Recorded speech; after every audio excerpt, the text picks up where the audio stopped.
Haleluya. Ada sukacita, amin. Puji Tuhan. Nanti ini dipersembahkan juga di Haji Bata. Wah, mantap ya. Haleluya. Nah, mari kita lihat firman Tuhan.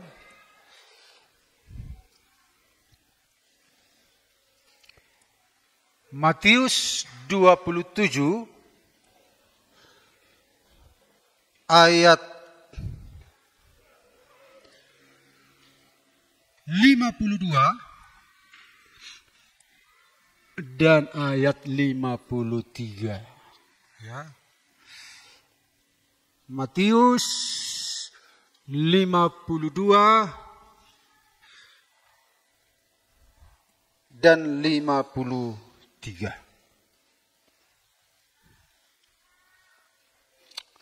Mari kita baca bersama-sama. 1, 2, 3. Dan kuburan-kuburan terbuka, dan banyak orang kudus yang telah meninggal bangkit. Dan sesudah kebangkitan Yesus, mereka pun keluar dari kubur, lalu masuk ke kota kudus dan menampakkan diri kepada banyak orang. Nah, kalau dalam terjemahan yang lain, dan kuburan-kuburan terbuka, dan banyak tubuh orang-orang kudus yang sudah meninggal dibangkitkan. Dan setelah keluar dari kuburan-kuburan, sesudah kebangkitannya, mereka masuk ke dalam kota kudus dan menampakkan diri kepada banyak orang. Dan kalau kita lihat terjemahan lain lagi, mereka masuk ke kota Yerusalem dan menampakkan diri kepada banyak orang. Haleluya. Nah, tema firman Tuhan hari ini, kuasa kebangkitan Kristus. Ya, kuasa kebangkitan Kristus. Nah, ayat ini adalah ayat yang dipertanyakan oleh banyak orang. Mungkin kita juga bertanya-tanya, ada apa dengan ayat ini? Dikatakan di dalam ayat yang sudah kita baca. Dan kuburan-kuburan terbuka, dan banyak orang kudus yang telah meninggal bangkit. Dan sesudah kebangkitan Yesus, mereka pun keluar dari kubur, lalu masuk ke kota kudus dan menampakkan diri kepada banyak orang. Jadi ketika Yesus mati, ya, jadi ada keajaiban. Kenapa kepala pasukan itu, saudara-saudara, mengaku sungguh dia ini adalah anak Allah. Selain gempa bumi, kematiannya itu tidak lazim. Kemudian tirai bait Allah terbelah. Tirai itu tebalnya kira-kira 10 cm ya. Karena bait Allah itu dari kulit lumba-lumba, dari kulit apa segala macam. Tebal sekali ya. Jadi tingginya tirai itu sekitar 18 meter tinggi. Jadi untuk dikoyak, jadi kalau saya pernah baca, 10 kuda menarik untuk mengoyak itu tirai nggak bisa. Tarik begitu. Karena itu tebal sekali. Karena nggak sembarang orang bisa masuk, kalau enggak cahaya kemuliaan Allah itu bisa membunuh orang karena kesucian Allah. Jadi ada dari atap sampai ke tirai itu, kalau di zaman kemah Musa. Nah, ini kemah di dalam perjanjian baru hanya tirainya saja yang tebal, itu tebal sekali, berlapis-lapis. Nah, dan ketika Yesus mati, tirai bait Allah terbelah dari atas ke bawah, bukan dari bawah ke atas. Dari atas ke bawah, artinya Allah yang mengoyakkannya. Nah, tirai itu lambang dari Yesus Kristus itu sendiri. Jadi dari luar bisa kelihatan ke dalam. Jadi tirai itu melambangkan Yesus. Dialah yang menghubungkan antara dunia dan surga. Yesuslah tirai itu. Yesuslah yang terkoyak itu.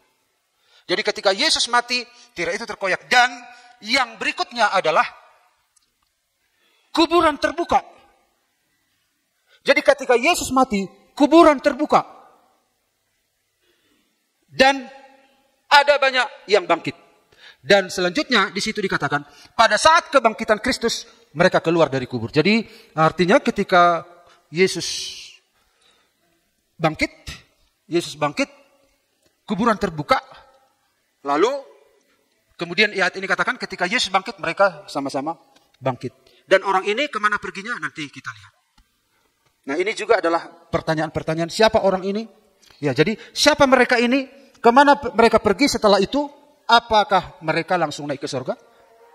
Atau bagaimana? Nah, Jadi lewat kebangkitan Kristus ini kita akan melihat beberapa hal. Yang pertama, kita lihat Bapak Ibu, dan banyak orang kudus yang telah meninggal bangkit. Jadi kebangkitan Kristus ini bukan kebangkitan tunggal. Ya. Ada kebangkitan yang diakibatkan oleh kematian dan kebangkitannya. Nah, apa maksudnya ini? Dan siapa mereka ini? Jadi saudara-saudara, dalam terjemahan yang lain dikatakan, dan banyak tubuh orang-orang kudus yang sudah meninggal dibangkitkan. Jadi yang pertama di sini kita lihat, kebangkitan Kristus itu mengalahkan kematian. Sejak Yesus datang, kematian itu dikalahkan. Nah, kalau kita lihat Bapak Ibu ayat 52 ini dan ayat 53, hanya Matius yang menuliskan kebangkitan orang dari kubur pada saat kematian Yesus dan kebangkitan Yesus. Markus, Lukas, Yohanes tidak menuliskan. Biasanya kan kalau dituliskan sebuah isu dalam Matius, itu dikonfirmasi di Markus, Lukas, Yohanes. Kan namanya evangelium. Jadi Malona Jolo di tiki belajar kami di SD, evangelium maguarni naupaton. Matius, Markus, Lukas, Yohanes. Jadi 4 penulis kisah Yesus selama hidup. Nah, Matius, Markus, Lukas disebut Injil sinoptik. Artinya mereka menyorot Yesus dari sudut pandang yang sama, yaitu dari sisi kemanusiaannya. Sinoptik artinya dari kata optik. Optik itu apa artinya Bapak Ibu? Mata ya. Jadi mereka melihat sisi Yesus dari kemanusiaannya. Dari silsilahnya, siapa orang tuanya, dan apa tujuannya, dan seterusnya. Bukan hanya kemanusiaannya dari sisi keilahiannya, tetapi Injil Yohanes khusus keilahiannya.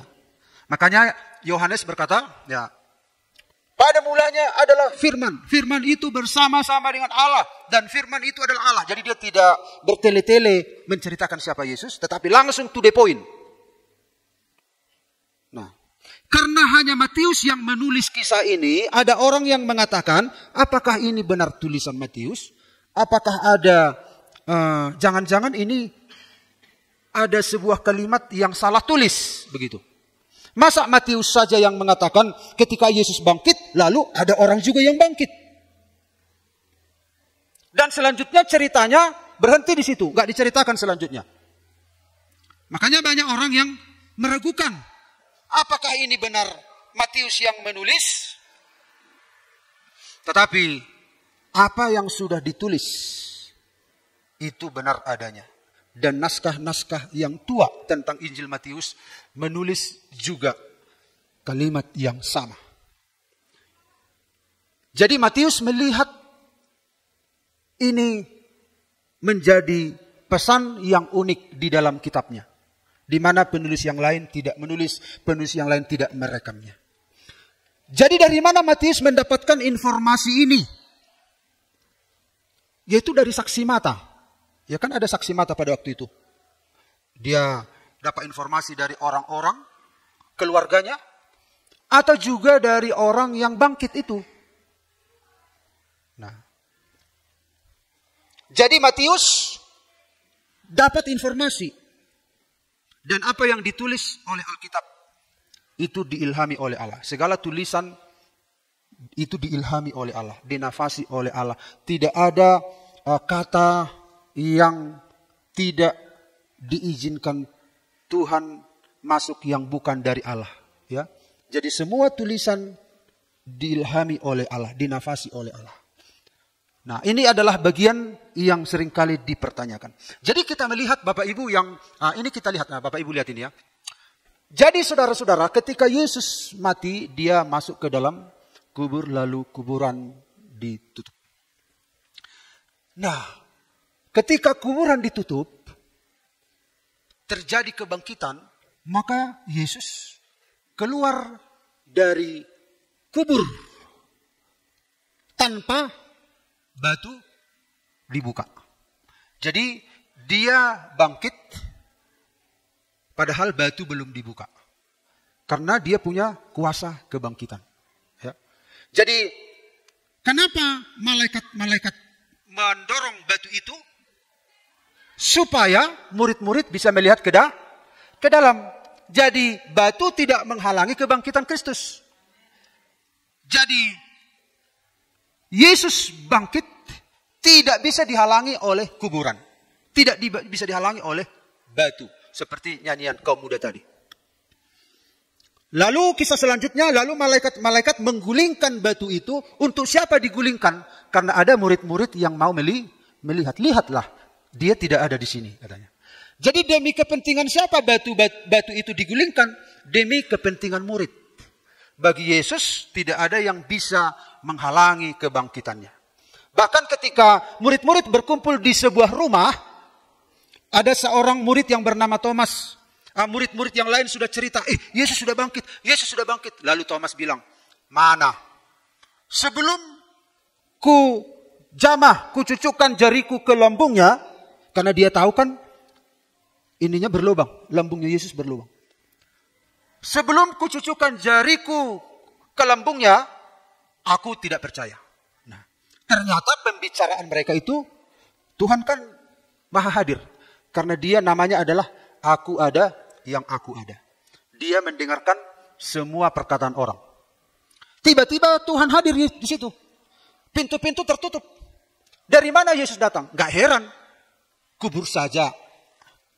Kubur yang begitu kuat dimeterai, Yesus bisa keluar, apalagi rumah.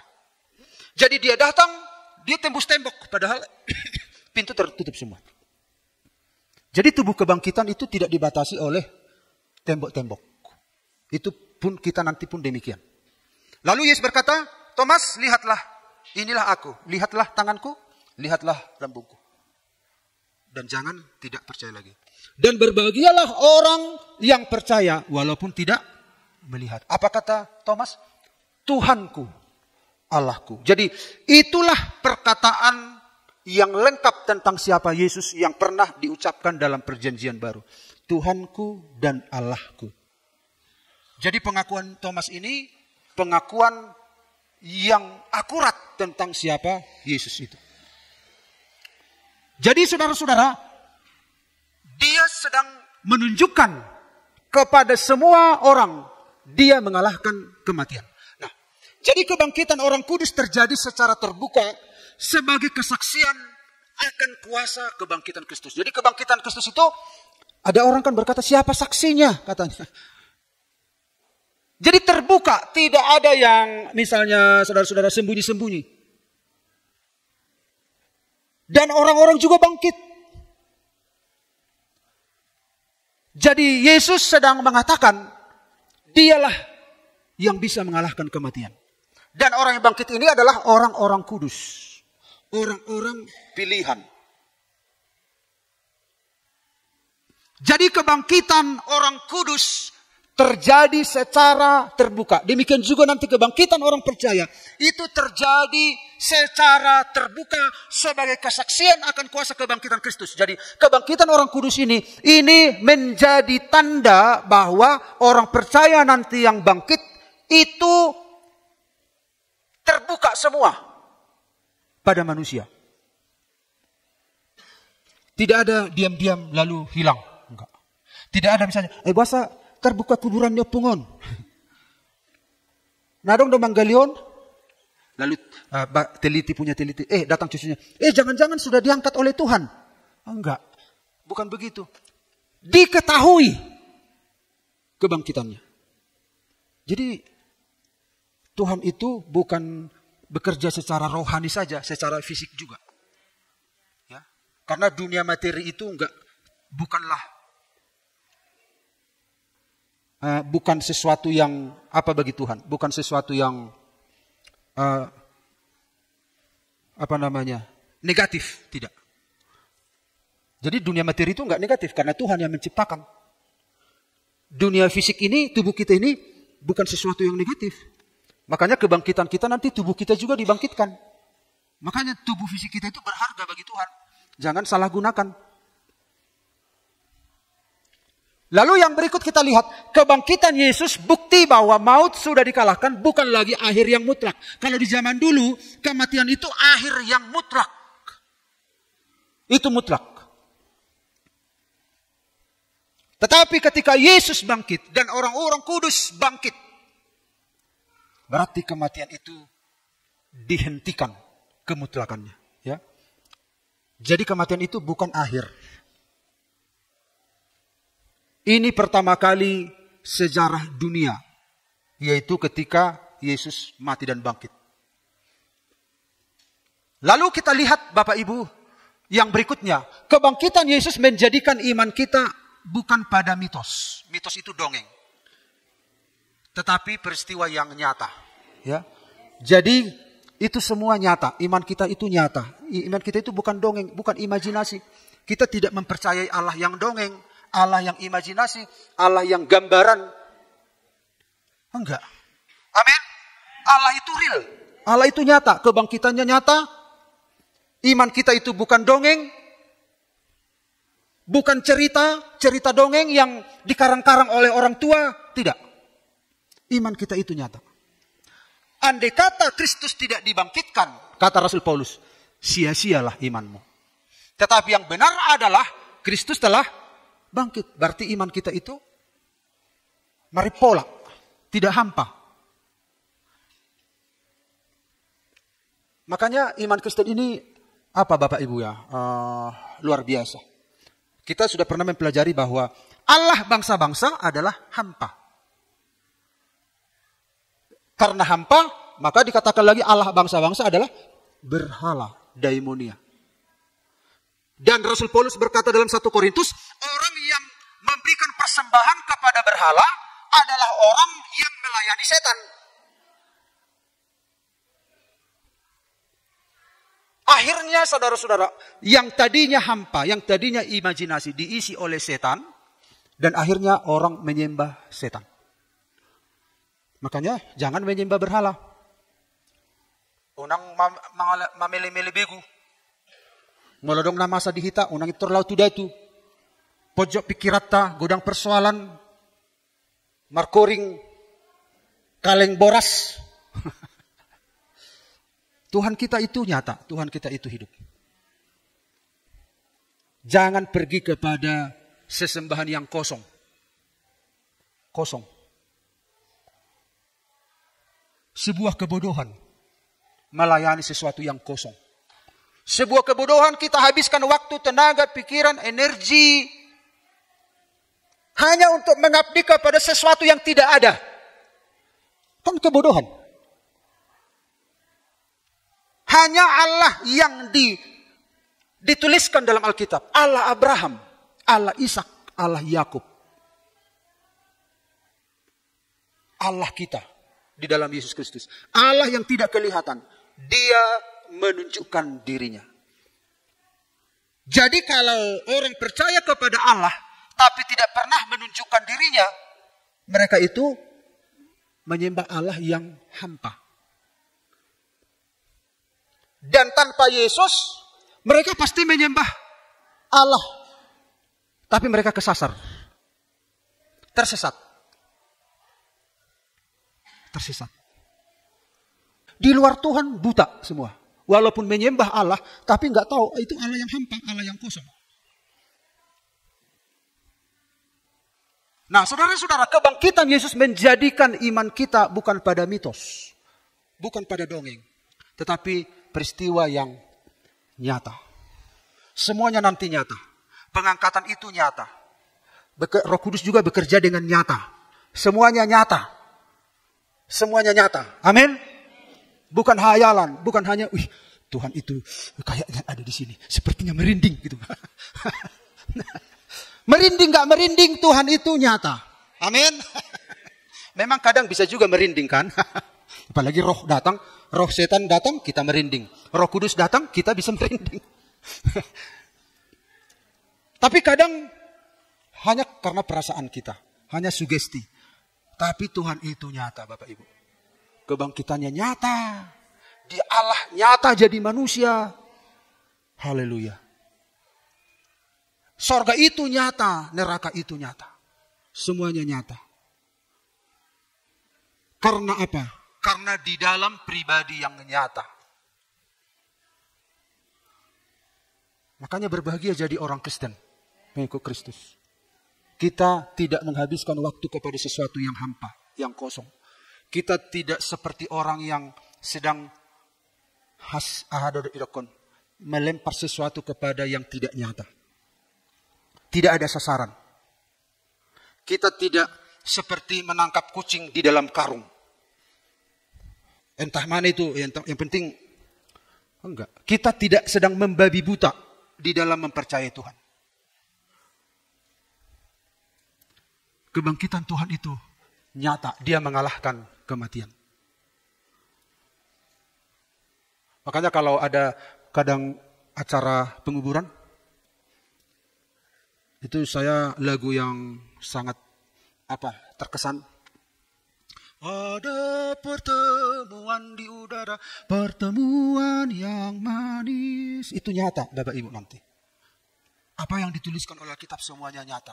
Kebangkitannya pun nyata, ada saksinya banyak, bukan hanya Yesus, banyak orang kudus. Andai kata hanya Yesus, kita mungkin bisa, orang-orang bilang kan siapa saksinya? Ternyata ada. Dan Tuhan tidak biarkan kebangkitan ini hanya eksklusif untuk dia. Tetapi orang-orang kudus. Karena memang tujuannya datang ke dunia. Untuk mati karena dosa kita. Dan lewat kebangkitannya, dia membangkitkan orang percaya. Lalu yang berikut kita lihat. Mereka pun keluar dari kubur dan menampakkan diri kepada banyak orang. Jadi mereka ini memberikan kesaksian yang hidup. Jadi kebangkitan Kristus menjadi kesaksian. Nah, mengapa Tuhan melakukan hal ini? Membangkitkan orang-orang ini. Untuk menunjukkan bahwa kebangkitan Kristus bukan hanya rohani, tetapi fisik juga. Bukan hanya rohani. Jadi sebagai bukti kesaksian langsung, ya, bahwa Kristus benar-benar bangkit dan hidup. Kesaksian langsung. Jadi bukan hanya murid-murid menyaksikan, tetapi orang-orang mati sebagai pelaku kebangkitan.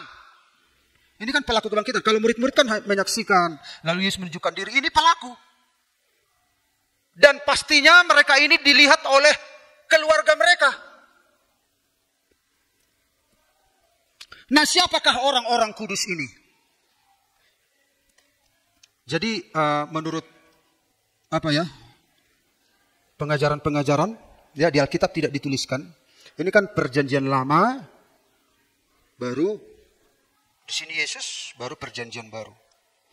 Jadi perjanjian lama itu berhenti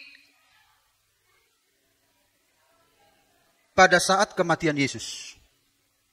Perjanjian baru dimulai saat kebangkitan Yesus. Jadi orang-orang di zaman Yesus itu masih perjanjian lama. Baik Yohanes Pembaptis, baik Zakaria, baik Yusuf, ayah angkat Yesus, orang yang baik, orang yang saleh. Ada banyak orang-orang saleh di zaman Yesus. Itu orang-orang perjanjian lama. Lalu Yesus mati. Jadi sampai kepada kematian Yesus itu disebut orang yang perjanjian lama. Nah, setelah dia bangkit baru perjanjian baru. Jadi yang bangkit ini adalah orang-orang yang ada di perjanjian lama. Orang-orang kudus, orang-orang khusus. Dan itu bisa Zakaria, ayah Yohanes Pembaptis. Bisa Yusuf, ayah angkat Yesus. Bisa Yohanes Pembaptis. Pokoknya banyak dikatakan, banyak. Tentu mereka ini adalah orang-orang yang mengikuti Yesus sebelum Yesus mati. Kan banyak pengikut Yesus kan? Dan ada juga orang yang mati sementara mengikut Yesus. Yang percaya pada Yesus.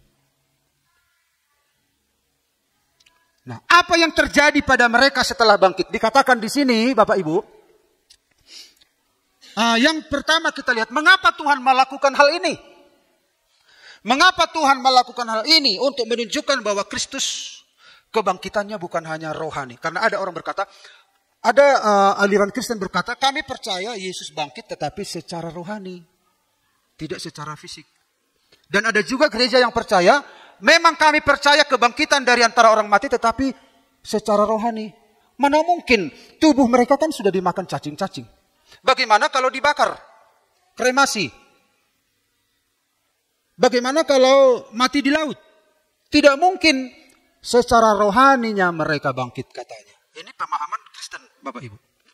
Tetapi kita percaya kebangkitan Kristus ini bukan hanya rohani tetapi secara fisik. Demikian juga nanti kebangkitan kita bukan secara rohani tapi seutuhnya hidup kita.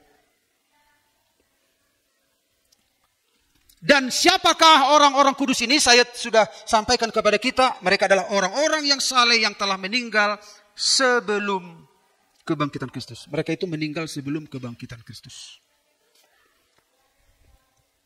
Mereka disebut orang-orang kudus, yaitu merujuk pada orang-orang percaya. Kemudian, apa yang terjadi pada mereka setelah bangkit? Ini juga menjadi pertanyaan di kalangan di kelas, ya. Nah, setelah mereka bangkit, kemana? Nah, apakah mereka ke surga? Tetapi kebangkitan di sini kita akan lihat nanti ada kebangkitan ketika Yesus bangkit, ada orang kudus yang bangkit. Jadi ada kebangkitan dua model ini. Kebangkitan orang kudus ketika Yesus bangkit, dan ada kebangkitan nanti orang percaya yang mati ketika Yesus datang kembali. Itu berbeda. Jadi kebangkitan orang kudus ketika Yesus bangkit itu seperti kebangkitan Lazarus. Ya, seperti kebangkitan Lazarus, mereka hanya Yesus ingin menunjukkan bahwa Yesus adalah kebangkitan dan hidup. Akulah kebangkitan dan hidup katanya. Percayakah kamu akan hal itu? Maka ketika Lazarus bangkit, kan dia menjadi saksi. Dia menjadi saksi dan ada orang yang percaya pada Yesus, ada yang tidak percaya. Yang tidak percaya malah mau membunuh Lazarus. Membunuh Lazarus, kan ada di Alkitab kan? Dan Lazarus akhirnya kan mati lagi. Nah, jadi orang-orang kudus yang dibangkitkan Yesus ini karena tujuannya adalah membuktikan bahwa Yesuslah kebangkitan dan hidup. Tujuannya adalah untuk menjadi saksi bagi banyak orang. Maka mereka akan mati lagi seperti Lazarus. Sampai nanti ada kebangkitan di mana terjadi kebangkitan dan tidak akan mati lagi. Yaitu kebangkitan secara massal. Kebangkitan secara kolektif orang-orang percaya ketika Yesus datang kembali. Jadi kalau kita lihat Bapak Ibu di dalam ini sedikit ya, membuka pikiran kita. Dalam Matius 27 ayat 53 ini kita bandingkan 1 Korintus 15 ayat 52 sampai 54 yaitu kebangkitan orang-orang percaya, ya. Kita lihat. Dalam Matius 27 ayat 53 dari aspek waktu itu setelah kebangkitan Yesusnya. Jadi yang kita bahas ini adalah Matius 27 ayat 53 setelah kebangkitan Yesus. Nah, dalam 1 Korintus 15 52 sampai 54 pada saat sangkakala terakhir. Dari aspek tujuan Matius 27 ayat 53 itu adalah kesaksian akan kuasa Kristus. Sama seperti Lazarus yang dibangkitkan oleh Tuhan. Dan ada lagi orang yang mati dibangkitkan Yesus ya. Pemuda Nain ya. Kalau nggak salah. Betul? Dan akhirnya kan mereka mati juga. Tapi tujuan Tuhan membangkitkan adalah untuk menjadi kesaksian. Bahwa Yesuslah satu-satunya yang bisa mengalahkan kematian. Sebelum Yesus datang tidak ada yang bisa mengalahkan kematian. Semua makhluk takluk kepada kematian. Kemudian kita lihat jenis tubuh di dalam Matius 27 ayat 53. Tubuh lama yang dibangkitkan kembali. Sama seperti Lazarus masih tubuh lama. Belum tubuh kemuliaan. Sementara 1 Korintus 15 diubah menjadi tidak dapat binasa. Yaitu tubuh kemuliaan. Jadi orang-orang yang mati dalam Matius 27 ayat 53 ini adalah belum menjadi tubuh kemuliaan. Karena tubuh kebangkitan itu, tubuh kemuliaan itu hanya terjadi secara kolektif. Secara massal bagi gereja, bagi orang-orang kudus di akhir zaman ketika sangkakala yang ketujuh berbunyi. apa namanya? Kalau zaman ini lalu pada hari kiamat, kalau sangkakala Allah berbunyi, kalau orang yang next. Ya, kalau orang tebusannya berkeliling tatanya, kalau namaku dipanggilku ada, kalau bunyi sangkakala, misalnya semua kita udah mati waktu itu. Atau kalau yang masih hidup diubahkan ya, andai kata kita mati. Kalau bunyi sangkakala, Yusuf ada. Juli ada. Semua ada. Kalau namaku dipanggilku ada. Karena semua sedang menunggu. Rohnya itu ada di Firdaus. Bagaimana nanti terjadi kebangkitan tubuh ini. Sementara orang-orang yang sedang hidup, yang masih hidup, diubahkan. Dalam tubuh kemuliaan. Semuanya dalam tubuh kemuliaan. Itu dalam 1 Korintus 15. Tapi dalam Matius 27, mereka mati lagi. Nah, sifatnya sementara masih bisa mati lagi. Karena memang tujuannya adalah memberikan kesaksian yang hidup. Sementara ini permanen, tidak mati lagi. Kalau sudah bangkit, tidak mati lagi. Disinilah yang dikatakan oleh Rasul Paulus, musuh yang terakhir adalah maut. Dan orang yang mati, bangkit, dan tidak mati lagi. Ini konteksnya peristiwa unik saat penyaliban dan kebangkitan Kristus. Ini konteksnya pada akhir zaman ketika semua orang percaya dibangkitkan. Amin Bapak Ibu. Lalu yang ketiga. Mereka pun keluar dari kubur, lalu masuk ke kota Kudus. Mereka keluar dari kuburan-kuburan, dalam bahasa Indonesia sehari-hari, dan mereka masuk ke kota Yerusalem.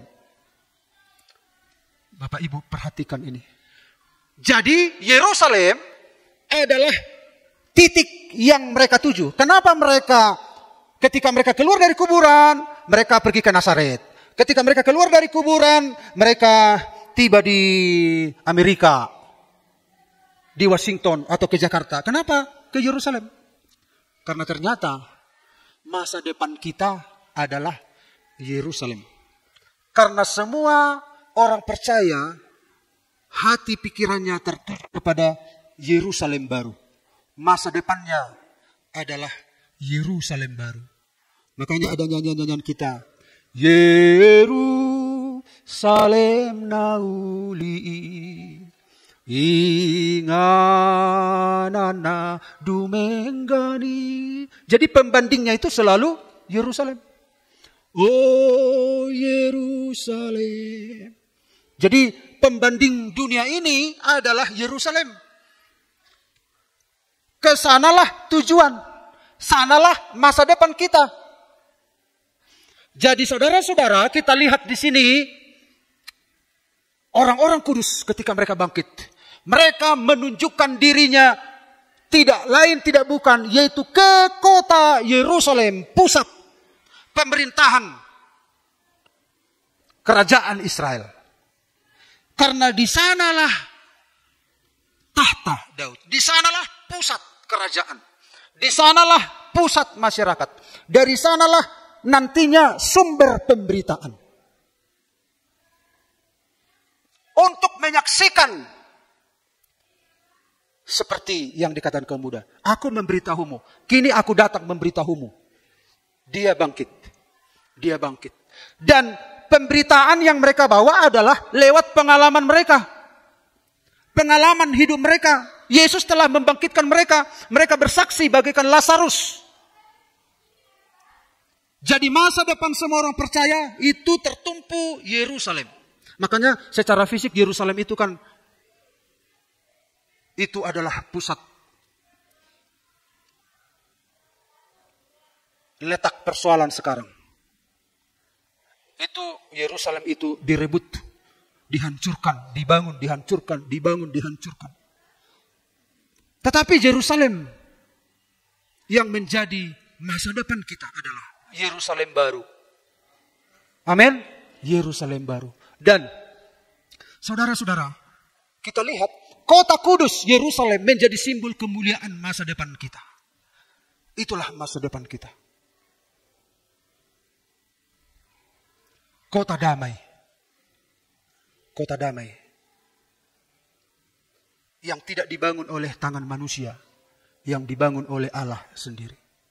Lalu saudara-saudara, perjalanan dari kubur ke kota kudus menggambarkan perjalanan kita dari dunia ini menuju kekekalan bersama Kristus. Seperti orang-orang yang bangkit ini, mereka menunjukkan diri ke kota Yerusalem.